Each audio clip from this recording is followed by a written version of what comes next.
Assalomu alaykum do'stlar, bugun sizlar bilan Adobe Photoshopni oson usulda yuklashni ko'rib chiqamiz. Buning uchun bizga kerak bo'ladi meni Telegram kanalimdagi aynan mana shu exe fayl, buni yuklab olamiz va kompyuterimizga tashab uni ishlatishni boshlaymiz. Xo'p do'stlar, buni yuklash juda ham oson. Buning uchun uni ustiga bir marta bosamiz va uni kutib turamiz.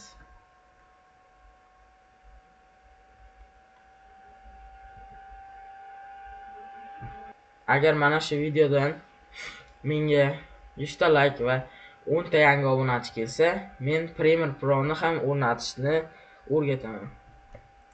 Xo'p do'stlar, biz endi o'zimizga kerakli tilni tanlab olamiz va bizga bu kerak emas, chunki bu reklama hisoblanadi. Ya'ni bu reklama ustidan biz Adobe Photoshopni ishlatayotgan paytimiz reklama chiqish ehtimoli bor. Shuning uchun bizga buni o'chirib qo'yamiz. Lekin Visual C++ ni yoqib qo'yishimiz shart. Chunki buni biz ustanavka qilayotganimizda har xil muammolar chiqmasligi uchun.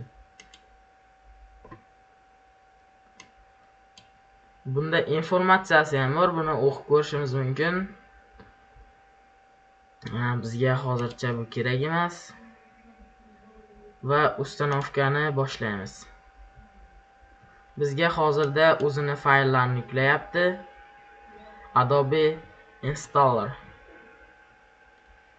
Bu yuklangandan keyin men sizga buni ishlatib ham ko'rsataman.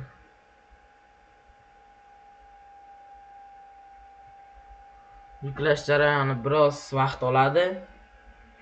Shuning uchun agar sizni Telegramingizda qayerdan topaman desam, buning nomi Full Stack Develop bemalol kirib olishingiz mumkin.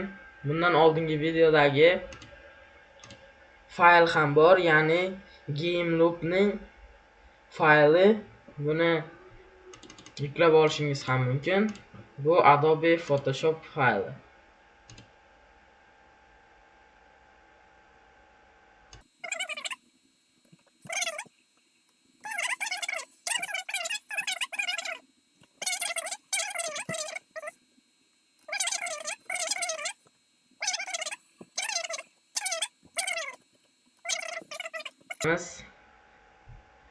Va endi biz o'zimizga kerakli tilni tanlaymiz.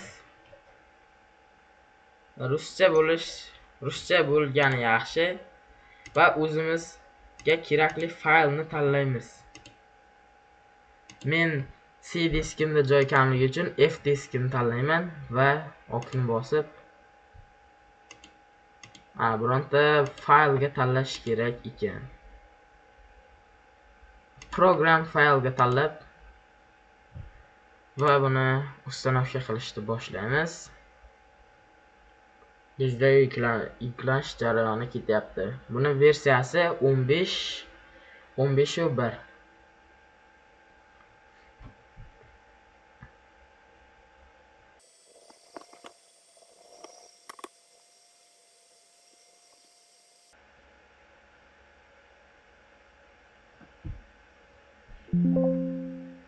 Xo'p do'stlar, bizda muvaffaqiyatli o'rnatildi.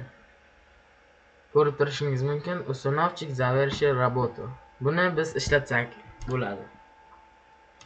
Bu oynani yopamiz va biz yana biroz kutamiz. Bo'ldi do'stlar. Endi buni qayerdan topamiz desak, shu yerga kirib Photoshop deb yozsak, Adobe Photoshop. Aynan mana shunga kiramiz va bizda Photoshop ishlayapti. Bu yerda biz o'chirib tashlasak bo'ladi. Misol uchun bizda bu narsa o'chib ketdi. Xira bo'lib qoldi. Bizda bu narsa ishlayapti. Bu mutlaqo bepul variantda. Xo'p do'stlar, videomiz shu yerda yakuniga yetadi. Agar mana shu videoda 100 ta like va 10 ta yangi obunachi, men sizlarga Premiere Pro ni ham o'rnatishni o'rgataman. Buning uchun bizda shu videoda 10 ta yangi obunachi va 100 ta like kerak. Xo'p do'stlar, videoga like bosib obuna bo'lib qo'yishni unutmang.